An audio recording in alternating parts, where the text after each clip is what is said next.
7वां अध्याय प्रहलाद जी द्वारा माता के गर्भ में प्राप्त हुए नारद जी के उपदेश का वर्णन। नारद जी कहते हैं, युधिष्ठिर, जब दैत्य बालकों ने इस प्रकार प्रश्न किया तब भगवान के परम प्रेमी भक्त प्रहलाद जी को मेरी बात का स्मरण हो आया। कुछ मुस्कुराते हुए उन्होंने उनसे कहा। प्रहलाद जी ने कहा, जब हमारे पिताजी तपस्या करने के लिए मंदराचल पर चले गए थे तब इंद्र आदि देवताओं ने दानवों से युद्ध करके बहुत बड़ा उद्योग किया। वे इस प्रकार कहने लगे कि जैसे चींटियां सांपों को चाट जाती हैं, वैसे ही लोगों को सताने वाले पापी हिरण्यकशिपु को उसका पाप ही खा गया। जब दैत्य सेनापतियों को देवताओं की भारी तैयारी का पता चला तब उनका साहस जाता रहा। वे उनका सामना नहीं कर सके। मार खाकर स्त्री पुत्र मित्र गुरुजन महल पशु और साज सामान की कुछ भी चिंता न करके वे अपने प्राण बचाने के लिए बड़ी जल्दी में सब के सब इधर उधर भाग गए। अपनी जीत चाहने वाले देवताओं ने राजमहल में लूट खसोट मचा दी। यहाँ तक कि इंद्र ने राजरानी मेरी माता कायाधु को भी बंदी बना लिया। मेरी माँ भय से घबराकर कुररी पक्षी की भांति रो रही थी और इंद्र उसे बलात् किए जा रहे थे। देववश देवर्षि नारद उधर आ निकले और उन्होंने मार्ग में मेरी माँ को देख लिया। उन्होंने कहा, देवराज, ये निरपराध है, इसे ले जाना उचित नहीं। महाभाग, इस सती साध्वी पर नारी का तिरस्कार मत करो, इसे छोड़ दो, तुरंत छोड़ दो। इंद्र ने कहा, इसके पेट में देवद्रोही हिरण्यकशिपु का अत्यंत प्रभावशाली वीर्य है। परसों पर्यंत ये मेरे पास रहे, बालक हो जाने पर उसे मारकर मैं इसे छोड़ दूंगा। नारद जी ने कहा, इसके गर्भ में भगवान का साक्षात परम प्रेमी भक्त और सेवक अत्यंत बली और निष्पाप महात्मा है। तुम में उसको मारने की शक्ति नहीं है। देवऋषि नारद की ये बात सुनकर उसका सम्मान करते हुए इंद्र ने मेरी माता को छोड़ दिया और फिर इसके गर्भ में भगवत भक्त है, इस भाव से उन्होंने मेरी माता की प्रदक्षिणा की तथा अपने लोक में चले गए। उसके बाद देवर्षि नारद जी मेरी माता को अपने आश्रम पर लिवा गए और उसे समझा बुझा कर कहा कि बेटी, जब तक तुम्हारा पति तपस्या करके लौटे तब तक तुम यहीं रहो। जो आज्ञा कहकर वो निर्भयता से देवर्षि नारद के आश्रम पर ही रहने लगी और तब तक रही जब तक मेरे पिता घोर तपस्या से लौट कर नहीं आए। मेरी गर्भवती माता मुझ गर्भस्थ शिशु की मंगल कामना से और इच्छित समय पर संतान उत्पन्न करने की कामना से बड़े प्रेम तथा भक्ति के साथ नारद जी की सेवा शुश्रूषा करती थी। देवर्षि नारद जी बड़े दयालु और सर्वसमर्थ थे। उन्होंने मेरी माँ को भगवत धर्म का रहस्य और विशुद्ध ज्ञान दोनों का उपदेश किया। उपदेश करते समय उनकी दृष्टि मुझ पर भी थी। बहुत समय बीत जाने के कारण और स्त्री होने के कारण भी मेरी माता को तो अब उस ज्ञान की स्मृति नहीं रही, परंतु देव ऋषि की विशेष कृपा होने के कारण मुझे उसकी विस्मृति नहीं हुई। यदि तुम लोग मेरी इस बात पर श्रद्धा करो तो तुम्हें भी वो ज्ञान हो सकता है, क्योंकि श्रद्धा से स्त्री और बालकों की बुद्धि भी मेरे ही समान शुद्ध हो सकती है। जैसे ईश्वर मूर्ति काल की प्रेरणा से वृक्षों के फल लगते हैं, ठहरते बढ़ते पकते क्षीण होते हैं और नष्ट हो जाते हैं, वैसे ही जन्म, अस्तित्व की अनुभूति, वृद्धि, परिणाम, क्षय और विनाश, ये 6 भाव विकार शरीर में ही देखे जाते हैं। आत्मा से इनका कोई संबंध नहीं है। आत्मा नित्य, अविनाशी, शुद्ध, एक क्षेत्रज्ञ, आश्रय, निर्विकार, स्वयं प्रकाश, सबका कारण, व्यापक, असंग तथा आवरण रहित है। ये 12 आत्मा के उत्कृष्ट लक्षण हैं। इनके द्वारा आत्म तत्व को जानने वाले पुरुषों को चाहिए कि शरीर आदि में अज्ञान के कारण जो मैं और मेरे का झूठा भाव हो रहा है उसे छोड़ दे। जिस प्रकार स्वर्ण की खानों में पत्थर में मिले हुए स्वर्ण को उसके निकालने की विधि जानने वाले स्वर्णकार उन विधियों से उसे प्राप्त कर लेता है, वैसे ही आध्यात्म तत्वों को जानने वाला पुरुष आत्म प्राप्ति के लिए उपयोगों द्वारा अपने शरीर रूप क्षेत्र में ही ब्रह्म पद का साक्षात्कार कर लेता है। आचार्यों ने मूल प्रकृति, महातत्व, अहंकार और पंच तन्मात्राएं, इन 8 तत्वों को प्रकृति बतलाया है। इनके 3 गुण हैं, सत्व, रज और तम, तथा उनके विकार हैं 16। 10 इंद्रियां, 1 मन और पंच महाभूत, इन सब में एक पुरुष तत्व अनुगत है। इन सब का समुदाय ही देह है। ये दो प्रकार का है, सथावर और जंगम। इसमें अंतःकरण, इंद्रिय आदि अनात्म वस्तुओं का ये आत्मा नहीं है। इस प्रकार बात करते हुए आत्मा को ढूंढना चाहिए। आत्मा सब में अनुगत है, परंतु है वो सबसे पृथक। इस प्रकार शुद्ध बुद्धि से धीरे धीरे संसार की उत्पत्ति, स्थिति और उसके प्रलय पर विचार करना चाहिए। उतावली नहीं करनी चाहिए। जागृत, स्वप्न और सुषुप्त ये तीनों वृत्तियां हैं। इन वृत्तियों का जिसके द्वारा अनुभव होता है वही सबसे अतीत, सबका साक्षी परमात्मा है। जैसे गंध से उसके आश्रय वायु का ज्ञान होता है, वैसे ही बुद्धि की इन कर्मजन्य एवं बदलने वाली तीनों अवस्थाओं के द्वारा इनके साक्षी स्वरूप अनुगत आत्मा को जाने। गुणों और कर्मों के कारण होने वाला जन्म मृत्यु का ये चक्र आत्मा को शरीर और प्रकृति से पृथक न करने के कारण ही है। ये अज्ञान मूलक एवं मिथ्या है, फिर भी स्वप्न के समान जीव को इसकी प्राप्ति हो रही है। इसलिए तुम लोगों को सबसे पहले इन गुणों के अनुसार होने वाले कर्मों का बीज ही नष्ट कर देना चाहिए। इससे बुद्धि वृत्तियों का प्रवाह निवृत्त हो जाता है। इसको दूसरे शब्दों में योग या परमात्मा से मिलन कहते हैं। यूँ तो इन त्रिगुणात्मक कर्मों की जड़ उखाड़ फेंकने के लिए अथवा बुद्धि वृत्तियों का प्रवाह बंद कर देने के लिए सहस्त्रों साधन है, परंतु जिस उपाय से और जैसे सर्वशक्तिमान भगवान में स्वाभाविक निष्काम प्रेम हो जाए वही उपाय सर्वश्रेष्ठ है। ये बात स्वयं भगवान ने कही है। गुरु की प्रेम पूर्वक सेवा, अपने को जो कुछ मिले वो सब प्रेम से भगवान को समर्पित कर देना, भगवत प्रेमी महात्माओं का सत्संग, भगवान की आराधना, उनकी कथा वार्ता में श्रद्धा, उनके गुण और लीलाओं का कीर्तन, उनके चरण कमलों का ध्यान और उनके मंदिर मूर्ति आदि का दर्शन पूजन आदि साधनों से भगवान में स्वाभाविक प्रेम हो जाता है। सर्वशक्तिमान भगवान श्री हरि समस्त प्राणियों में विराजमान है। ऐसी भावना से यथाशक्ति सभी प्राणियों की इच्छा पूर्ण करें और हृदय से उनका सम्मान करें। काम, क्रोध, लोभ, मोह, मद और मत्सर, इन 6 शत्रुओं पर विजय प्राप्त करके जो लोग इस प्रकार भगवान की साधना भक्ति का अनुष्ठान करते हैं, उन्हें इस भक्ति के द्वारा भगवान श्री कृष्ण के चरणों में अनन्य प्रेम की प्राप्ति हो जाती है। जब भगवान के लीला शरीर से किए हुए अद्भुत पराक्रम, उनके अनुपम गुण और चरित्रों को श्रवण करके अत्यंत आनंद के उद्रेक से मनुष्य का रोम रोम खिल उठता है, आंसुओं के मारे कंठ गदगद हो जाता है और वो संकोच छोड़कर जोर जोर से गाने, चिल्लाने और नाचने लगता है। जिस समय वो ग्रहग्रस्त पागल की तरह कभी हंसता है, कभी करुण क्रंदन करने लगता है, कभी ध्यान करता है तो कभी भगवत भाव से लोगों की वंदना करने लगता है। जब वो भगवान में ही तन्मय हो जाता है, बार बार लंबी सांस खींचता है और संकोच छोड़कर हरे जगत पते नारायण कहकर पुकारने लगता है, तब भक्ति योग के महान प्रभाव से उसके सारे बंधन कट जाते हैं और भगवत भाव की ही भावना करते करते उसका हृदय भी तदाकार भगवतमय हो जाता है। उस समय उसके जन्म मृत्यु के बीजों का खजाना ही जल जाता है और वो पुरुष श्री भगवान को प्राप्त कर लेता है। इस अशुभ संसार के दलदल में फंसकर अशुभमय हो जाने वाले जीव के लिए भगवान की ये प्राप्ति संसार के चक्कर को मिटा देने वाली है। इसी वस्तु को कोई विद्वान ब्रह्म और कोई निर्वाण सुख के रूप में पहचानते हैं। इसलिए मित्रों, तुम लोग अपने अपने हृदय में हृदयेश्वर भगवान का भजन करो। असुर कुमारों, अपने हृदय में ही आकाश के समान नित्य विराजमान भगवान का भजन करने में कौन सा विशेष परिश्रम है। वे समान रूप से समस्त प्राणियों के अत्यंत प्रेमी मित्र हैं और तो क्या अपने आत्मा ही हैं। उनको छोड़कर भोग सामग्री इकट्ठा करने के लिए भटकना राम राम कितनी मूर्खता है। अरे भाई, धन, स्त्री, पशु, पुत्र, पुत्री, महल, पृथ्वी, हाथी, खजाना और भांति भांति की विभूतियाँ और तो क्या संसार का समस्त धन तथा भोग सामग्रियाँ इस क्षणभंगुर मनुष्य को क्या सुख दे सकती हैं। वे स्वयं ही क्षणभंगुर हैं।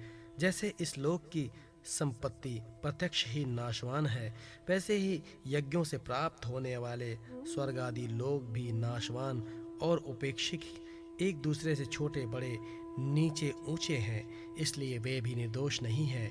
निर्दोष है केवल परमात्मा, न किसी ने उन्हें दोष देखा और न सुना है।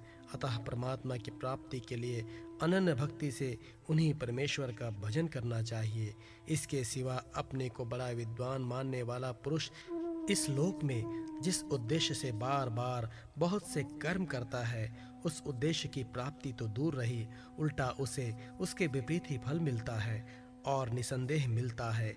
कर्म में प्रकृत होने के दो ही उद्देश्य होते हैं, सुख पाना और दुख से छूटना। परंतु जो पहले कामना न होने के कारण सुख में निमग्न रहता है, उसे ही अब कामना के कारण यहाँ सदा सर्वदा दुख ही भोगना पड़ता है। मनुष्य इस लोक में सकाम कर्म के द्वारा जिस शरीर के लिए भोग प्राप्त करना चाहता है, वो शरीर ही पराया स्यार कुत्तों का भोजन और नाशवान है। कभी वो मिल जाता है तो कभी बिछुड़ जाता है। जब शरीर की ही ये दशा है, तब इससे अलग रहने वाले पुत्र स्त्री महल धन संपत्ति राज्य खजाने हाथी घोड़े मंत्री नौकर चाकर गुरुजन और दूसरे अपने कहलाने वालों की तो बात ही क्या है। ये तुच्छ विषय शरीर के साथ ही नष्ट हो जाते हैं। ये जान तो पड़ते हैं पुरुषार्थ के समान, परंतु हैं वास्तव में अनर्थ रूप ही। आत्मा स्वयं ही अनंत आनंद का महान समुद्र है। इसके लिए इन वस्तुओं की क्या आवश्यकता है। भाइयों, तनिक विचार तो करो। जो जीव गर्भाधान से लेकर मृत्यु पर्यंत सभी अवस्थाओं में अपने कर्मों के अधीन होकर कलेश ही कलेश भोगता है, उसका इस संसार में स्वार्थ ही क्या है। ये जीव सूक्ष्म शरीर को ही अपना आत्मा मानकर उसके द्वारा अनेकों प्रकार के कर्म करता है और कर्मों के कारण ही फिर शरीर ग्रहण करता है। इस प्रकार कर्म से शरीर और शरीर से कर्म की परंपरा चल पड़ती है और ऐसा होता है अविवेक के कारण। इसलिए निष्काम भाव से निष्क्रिय आत्मस्वरूप भगवान श्री हरि का भजन करना चाहिए। अर्थ धर्म और काम सब इन्हीं के आश्रित हैं, बिना इनकी इच्छा के नहीं मिल सकते। भगवान श्री हरि समस्त प्राणियों के ईश्वर आत्मा और परम प्रियतम हैं। वे अपने ही बनाए हुए पंचभूत और सूक्ष्म भूत आदि के द्वारा निर्मित शरीरों में जीवन के नाम से कहे जाते हैं। देवता दैत्य मनुष्य यक्ष अथवा गंधर्व कोई भी क्यों न हो, जो भगवान के चरण कमलों का सेवन करता है, वो हमारे ही समान कल्याण का भाजन होता है। दैत्य बालकों, भगवान को प्रसन्न करने के लिए ब्राह्मण देवता या ऋषि होना, सदाचार और विविध ज्ञानों से संपन्न होना तथा दान तप यज्ञ शारीरिक और मानसिक शौच और बड़े बड़े व्रतों का अनुष्ठान पर्याप्त नहीं है। भगवान केवल निष्काम प्रेम भक्ति से ही उत्पन्न होते हैं और सब तो विडंबना मात्र है। इसलिए दानव बंधुओं, समस्त प्राणियों को अपने सम्मान ही समझकर सर्वत्र विराजमान सर्वात्मा सर्वशक्तिमान भगवान की भक्ति करो। भगवान की भक्ति के प्रभाव से दैत्य यक्ष राक्षस स्त्रियां शूद्र गोपालक अहीर पक्षी मृग और बहुत से पापी जीव भी भगवत भाव को प्राप्त हो गए हैं। इस संसार में या मनुष्य शरीर में जीव का सबसे बड़ा स्वार्थ अर्थात एकमात्र परमार्थ इतना ही है कि वो भगवान श्री कृष्ण की अनन्य भक्ति प्राप्त करे। इस भक्ति का स्वरूप ही सर्वदा सर्वत्र सब वस्तुओं में भगवान का दर्शन। नरसिंह भगवान का प्रादुर्भाव, हिरण्यकशिपु का वध एवं ब्रह्मादि देवताओं द्वारा भगवान की स्तुति। नारद जी कहते हैं, प्रहलाद जी का प्रवचन सुनकर दैत्य बालकों ने उसी समय से निर्दोष होने के कारण उनकी बात पकड़ ली। गुरुजी की दूषित शिक्षा की ओर उन्होंने ध्यान ही न दिया। जब गुरुजी ने देखा कि उन सभी विद्यार्थियों की बुद्धि एकमात्र भगवान में स्थिर हो रही है, तब वे बहुत घबराए और तुरंत हिरण्यकशिपु के पास जाकर निवेदन किया। अपने पुत्र प्रहलाद की इस असहाय और अप्रिय अनीति को सुनकर क्रोध के मारे उसका शरीर थर थर कांपने लगा। अंत में उसने ये निश्चय किया कि प्रहलाद को अब अपने ही हाथ से मार डालना चाहिए। मन और इंद्रियों को वश में रखने वाले प्रहलाद जी बड़ी नम्रता से हाथ जोड़कर चुपचाप हिरण्यकशिपु के सामने खड़े थे और तिरस्कार के सर्वथा अयोग्य थे। परंतु हिरण्यकशिपु स्वभाव से ही क्रूर था। वो पैर की चोट खाए हुए सांप की तरह फुफकारने लगा। उसने उनकी ओर पाप भरी टेढ़ी नजर से देखा और कठोर वाणी से डांटते हुए कहा, मूर्ख, तू बड़ा उदंड हो गया है, स्वयं तो नीच है ही, अब हमारे कुल के और बालकों को भी फोड़ना चाहता है। तूने बड़ी ढिठाई से मेरी आज्ञा का उल्लंघन किया है। आज ही तुझे यमराज के घर भेजकर इसका फल चखाता हूँ। मैं तनिक सा क्रोध करता हूँ तो तीनों लोक और उनके लोकपाल कांप उठते हैं। फिर मूर्ख, तूने किसके बलबूते पर निडर की तरह मेरी आज्ञा के विरुद्ध काम किया है? प्रहलाद जी ने कहा, दैत्यराज, ब्रह्मा से लेकर तिनके तक सब छोटे बड़े चर अचर जीवों को भगवान ने ही अपने वश में कर रखा है। न केवल मेरे और आपके बल्कि संसार के समस्त बलवानों के बल भी केवल वही हैं। वे ही महाप्रक्रमी सर्वशक्तिमान प्रभु काल हैं तथा समस्त प्राणियों के इंद्रिय बल, मनोबल, देह बल, धैर्य एवं इंद्रिय भी वही है। वही परमेश्वर अपनी शक्तियों के द्वारा इस विश्व की रचना, रक्षा और संहार करते हैं। वे ही तीनों गुणों के स्वामी हैं। आप अपना यह असुर भाव छोड़ दीजिए, अपने मन को सबके प्रति समान बनाइए। इस संसार में अपने वश में न रहने वाले कुमार्गगामी मन के अतिरिक्त और कोई शत्रु नहीं है। मन में सबके प्रति समता का भाव लाना ही भगवान की सबसे बड़ी पूजा है। जो लोग अपना सर्वस्व लुटाने वाले इन 6 इंद्रिय रूपी डाकुओं पर तो पहले विजय नहीं प्राप्त करते और ऐसा मानने लगते हैं कि हमने 10 दिशाएं जीत ली हैं, वे मूर्ख हैं। हाँ, जिस ज्ञानी एवं जितेंद्रिय महात्मा ने समस्त प्राणियों के प्रति समता भाव प्राप्त कर लिया, उसके अज्ञान से पैदा होने वाले काम क्रोध आदि शत्रु भी मर मिट जाते हैं। फिर बाहर के शत्रु तो रहे ही कैसे? हिरण्यकशिपु ने कहा, रे मंद बुद्धि, तेरे बहकने की भी अब हद हो गई है। ये बात स्पष्ट है कि अब तू मरना चाहता है, क्योंकि जो मरना चाहते हैं वे ही ऐसी बेसिर पैर की बातें बका करते हैं। अभागे, तूने मेरे सिवा जो और किसी को जगत का स्वामी बतलाया है, सो देखूं तो तेरा वो जगदीश्वर कहाँ है? अच्छा, क्या कहा? वो सर्वत्र है, तो इस खंबे में क्यों नहीं दिखता? अच्छा, तुझे इस खंबे में भी दिखाई देता है। अरे तू क्यों इतनी डींग हाँक रहा है? मैं अभी अभी तेरा सिर धड़ से अलग किए देता हूँ। देखता हूँ तेरा वो सर्वस्व हरि जिस पर तुझे इतना भरोसा है, तेरी कैसे रक्षा करता है। इस प्रकार वो अत्यंत बलवान महादैत्य भगवान के परम प्रेमी प्रहलाद को बार बार झिड़कियां देता और सताता रहा। जब क्रोध के मारे वो अपने को रोक न सका, तब हाथ में खड्ग लेकर सिंहासन से कूद पड़ा और बड़े जोर से उस खंबे को एक घूंसा मारा। उसी समय उस खंबे में एक बड़ा भयंकर शब्द हुआ। ऐसे जान पड़ा मानो ये ब्रह्मांड ही फट गया हो। वो ध्वनि जिस लोकपालों के लोक में पहुंची, तब उसे सुनकर ब्रह्मादि को ऐसा ज्ञान पड़ा मानो उनके लोकों का प्रलय हो रहा हो। हिरण्यकशिपु प्रहलाद को मार डालने के लिए बड़े जोर से झपटा था, परंतु दैत्य सेनापतियों को भी भय से कपा देने वाले उस अद्भुत और अपूर्व घोर शब्द को सुनकर वो घबराया हुआ सा दिखने लगा कि यह शब्द करने वाला कौन है, परंतु उसे सभा के भीतर कुछ भी दिखाई न पड़ा। उसी समय अपने सेवक प्रहलाद और ब्रह्मा की वाणी सत्य करने और समस्त पदार्थों में अपनी व्यापकता दिखाने के लिए सभा के भीतर उसी खंबे में बड़ा ही विचित्र रूप धारण करके भगवान प्रकट हुए। वो रूप ना तो पूरा सिंह का था और ना ही मनुष्य का ही। जिस समय हिरण्यकशिपु शब्द करने वाले की इधर उधर खोज कर रहा था, उसी समय खंबे के भीतर से निकलते हुए उस अद्भुत प्राणी को उसने देखा। वो सोचने लगा, ओहो, ये ना तो मनुष्य है और ना पशु, फिर ये नरसिंह के रूप में कौन सा अलौकिक जीव है।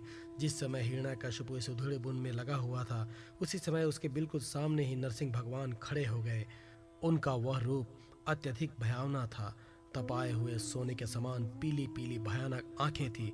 जमाई लेने से गर्दन के बाल इधर उधर लहरा रहे थे। दाढ़ें बड़ी बड़ी विकराल थी। तलवार की तरह लपलापाती हुई छुरे की धार के समान तीखी जीभ थी। टेढ़ी भौहें से उनका मुख और भी दारुण हो रहा था। कान निश्चल एवं ऊपर की ओर उठे हुए थे। फूली हुई नासिका और खुला हुआ मुंह पहाड़ की गुफा के समान अद्भुत जान पड़ता था। फटे हुए जबड़ों से उसकी भयंकरता बहुत बढ़ गई थी। विशाल शरीर स्वर्ग का स्पर्श कर रहा था। गर्दन कुछ नाटी और मोटी थी, छाती चौड़ी और कमर बहुत पतली थी। चंद्रमा की किरणों के समान सफेद रोएं सारे शरीर पर चमक रहे थे। चारों ओर सैकड़ों भुजाएं फैली हुई थी, जिनके बड़े बड़े नख आयुध का काम देते थे।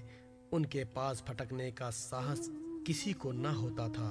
चक्र आदि अपने निज आयुध तथा वज्र आदि अन्य श्रेष्ठ शस्त्रों के द्वारा उन्होंने सारे दैत्य दानवों को भगा दिया।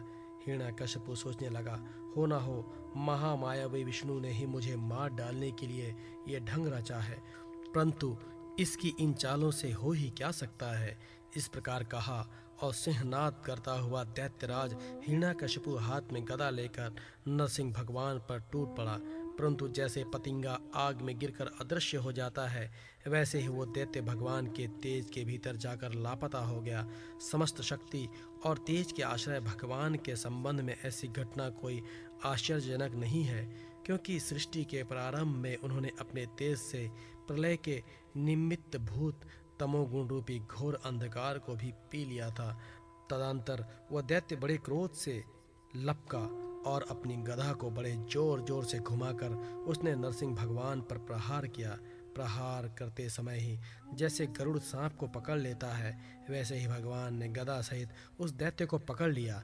वे जब उसके साथ खिलवाड़ करने लगे, तब वो दैत्य उनके हाथ से वैसे ही निकल गया जैसे क्रीड़ा करते हुए गरुड़ के चंगुल से सांप छूट जाए। युधिष्ठिर उस समय सब के सब लोकपाल बादलों में छिपकर उस युद्ध को देख रहे थे। उनका स्वर्ग तो हिरण्यकशिपु ने पहले ही छीन लिया था। जब उन्होंने देखा कि भगवान के हाथ से छूट गया, तब वे और भी डर गए। हिरण्यकशिपु ने भी यही समझा कि नरसिंह ने मेरे बलवीर से डरकर ही मुझे अपने हाथ से छोड़ दिया है।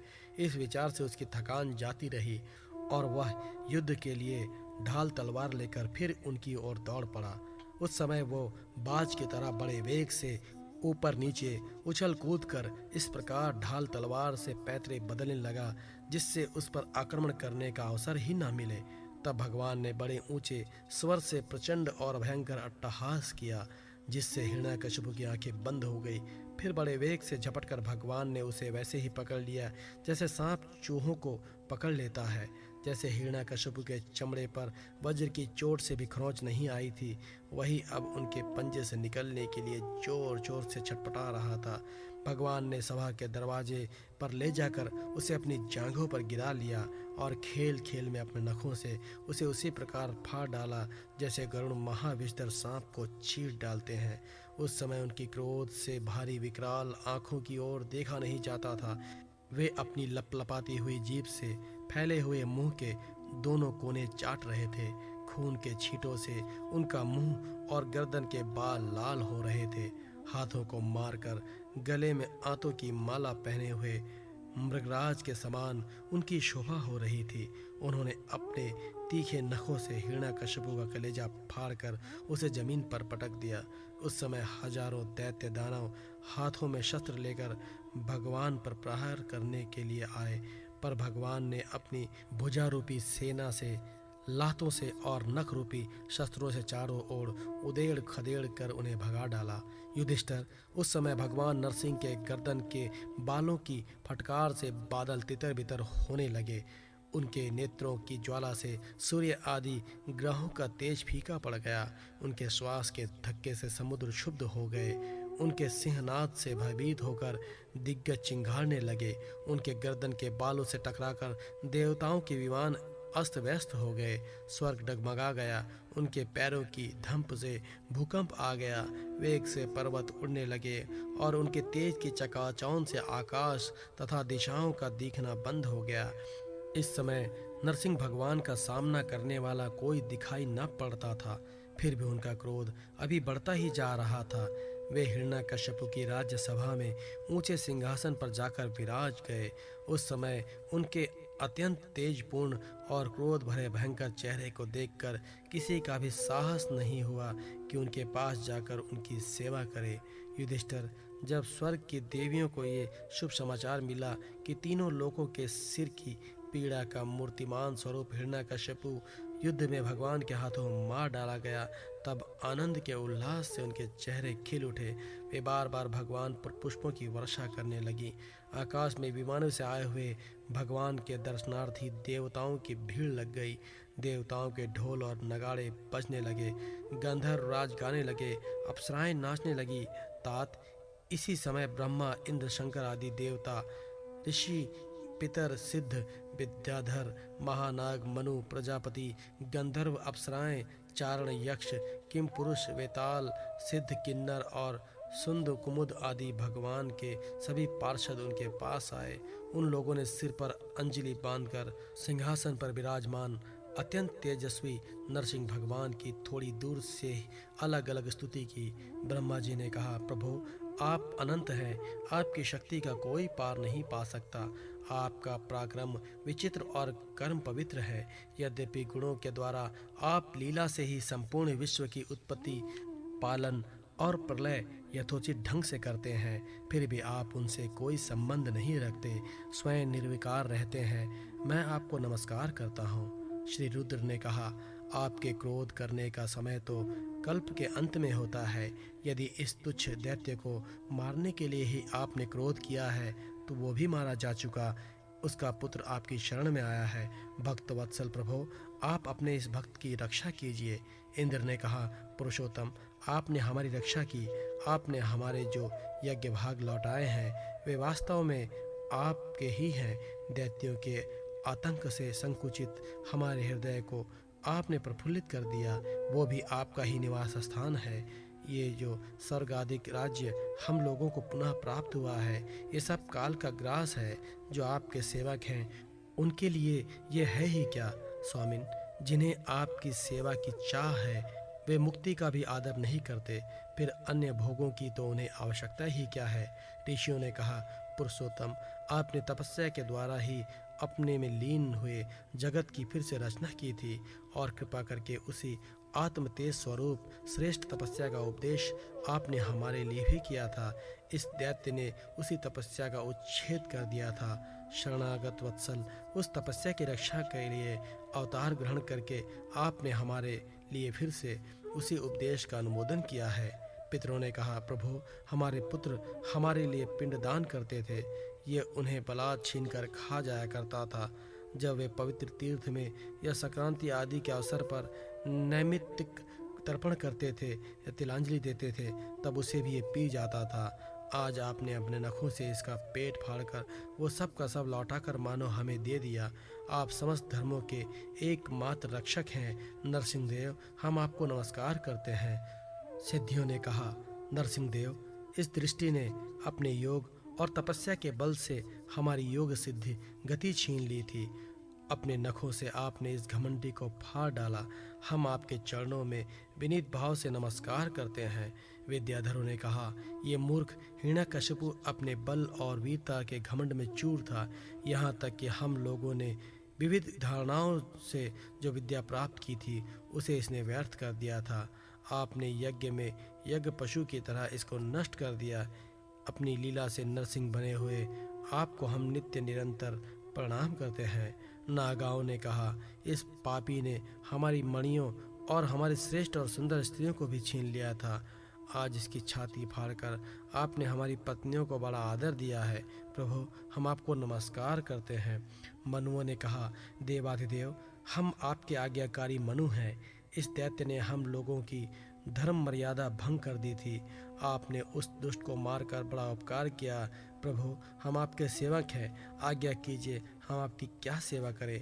प्रजापतियों ने कहा, परमेश्वर, आपने हमें प्रजापति बनाया था, परंतु इसके रोक देने से हम प्रजा की सृष्टि नहीं कर पाते थे।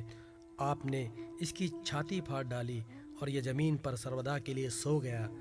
सत्यमय मूर्ति धारण करने वाले प्रभु, आपका यह अवतार संसार के कल्याण के लिए है। गंधर्व ने कहा, प्रभु, हम आपके नाचने वाले, अभिनय करने वाले और संगीत सुनाने वाले सेवक हैं। इस दैत्य ने अपने बल, वीर्य और पराक्रम से हमें अपना गुलाम बना रखा था। इसे आपने इस दशा को पहुंचा दिया। सच है, कुमार्ग से चलने वाले का भी क्या कभी कल्याण हो सकता है। चारणों ने कहा, प्रभु, आपने सज्जनों के हृदय को पीड़ा पहुंचाने वाले इस दुष्ट को समाप्त कर दिया।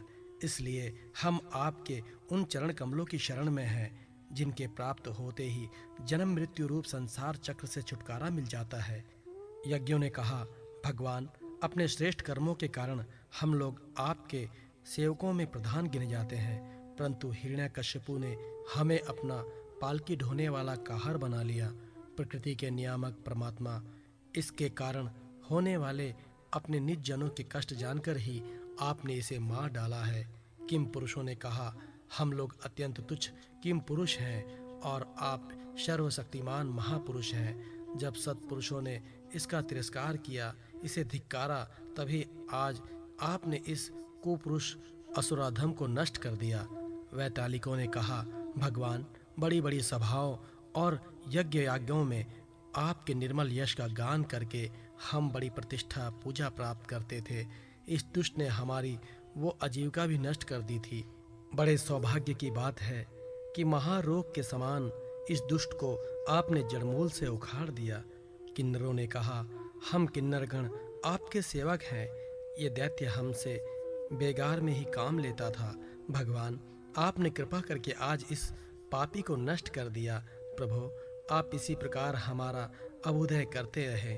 भगवान के पार्षदों ने कहा, शरणागत वत्सल, संपूर्ण लोकों को शांति प्रदान करने वाला आपका ये अलौकिक नरसिंह रूप हमने आज ही देखा है। भगवान, ये दैत्य आपका वही आज्ञाकारी सेवक था जिसे सनकादि ने शाप दे दिया था। हम समझते हैं कि आपने कृपा करके इसके उद्धार के लिए ही इसका वध प्रत्येक किया है। युग में उनके धर्मों की रक्षा करते हैं। कलयुग में आप छिपकर गुप्त रूप से ही रहते हैं, इसलिए आपका एक नाम त्रियुग भी है। वैकुंठनाथ, मेरे मन की बड़ी दुर्दशा है। वह पाप वासनाओं से तो कलुषित है ही, स्वयं भी अत्यंत दुष्ट है।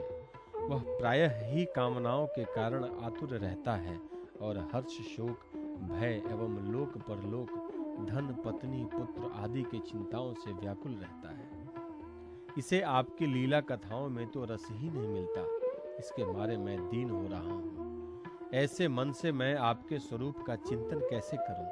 अच्युत, यह कभी न अधाने वाली जीभ मुझे स्वादिष्ट रसों की ओर खींचती रहती है। जननेंद्रिय सुंदरी स्त्री की ओर, त्वचा सुकोमल स्पर्श की ओर, पेट भोजन की ओर, कान मधुर संगीत की ओर और नासिका भीनी भीनी सुगंध की ओर, और ये चपल नेत्र सौंदर्य की ओर मुझे खींचते रहते हैं। इनके सिवा कर्मेंद्रियां भी अपने अपने विषयों की ओर ले जाने की जोर लगाती ही रहती है। मेरी तो वह दशा हो रही है जैसे किसी पुरुष की बहुत सी पत्नियां उसे अपने अपने शयन गृह में ले जाने के लिए चारों ओर से घसीट रही हैं। इस प्रकार यह जीव अपने कर्म के बंधन में पड़कर इस संसार रूप बैतरणी नदी में गिरा हुआ है। जन्म से मृत्यु, मृत्यु से जन्म, और दोनों के द्वारा कर्म भोग करते करते यह भयभीत हो गया है। यह अपना है, यह पराया है।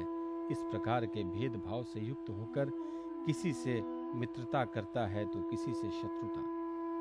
आप इस मूढ़ जीव जाति की यह दुर्दशा देखकर करुणा से द्रवित हो जाइए।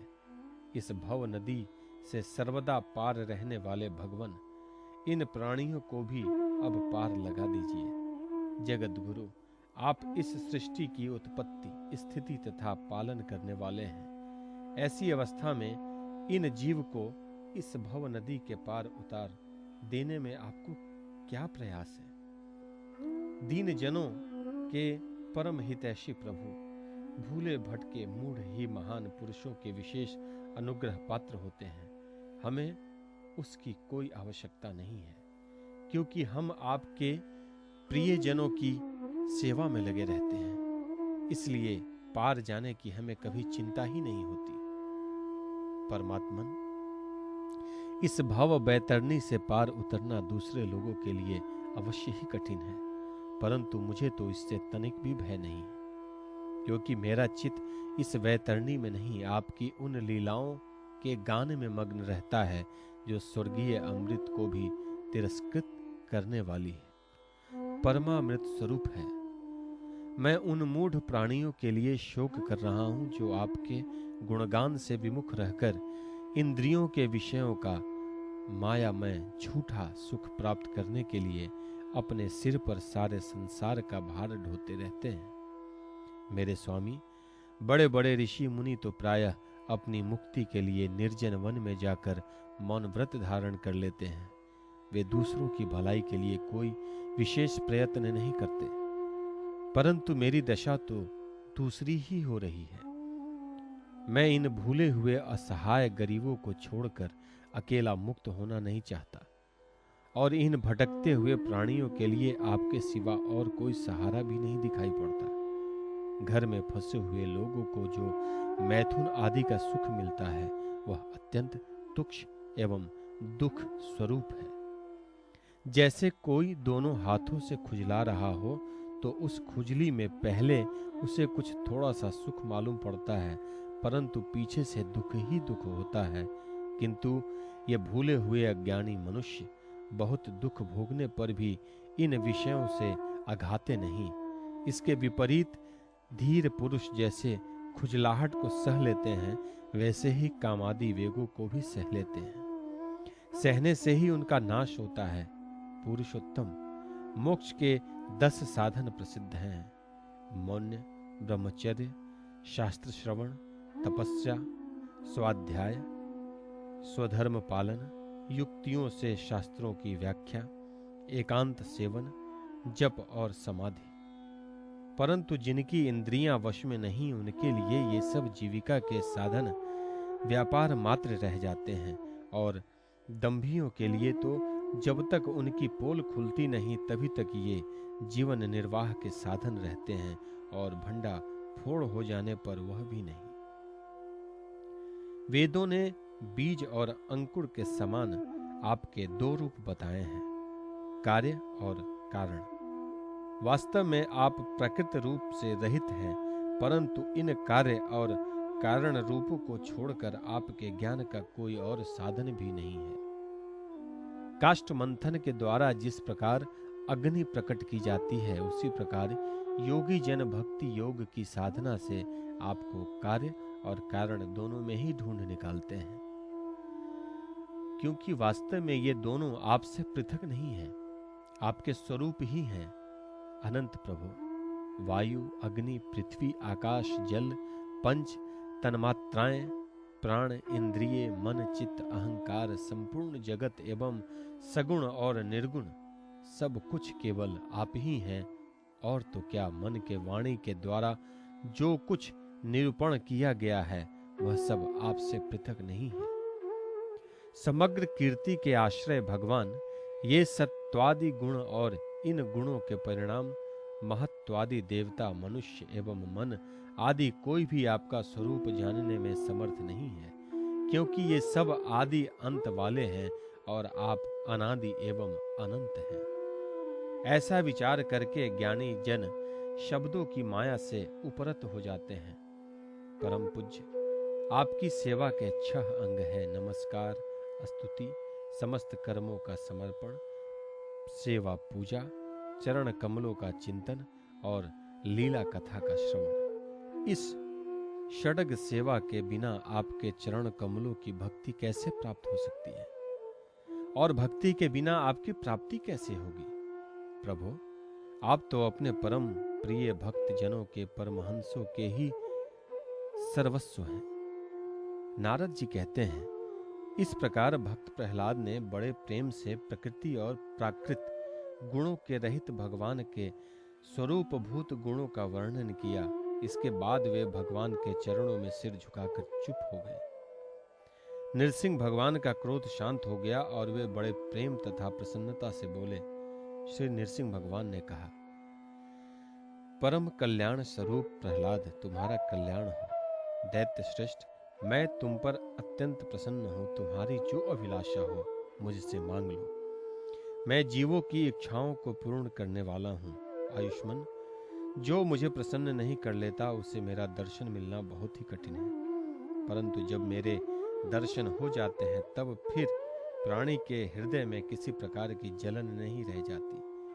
मैं समस्त मनोरथों को पूर्ण करने वाला हूँ, इसलिए सभी कल्याणकामी परम भगवान साधुजन जितेंद्रिय होकर अपनी समस्त वृत्तियों से मुझे प्रसन्न करने का ही यत्न करते हैं। असुर कुल भूषण प्रहलाद जी भगवान के अनन्य प्रेमी थे, इसलिए बड़े बड़े लोगों को प्रलोभन में डालने वाले वरों के द्वारा प्रलोभित किए जाने पर भी उन्होंने अपनी इच्छा नहीं की।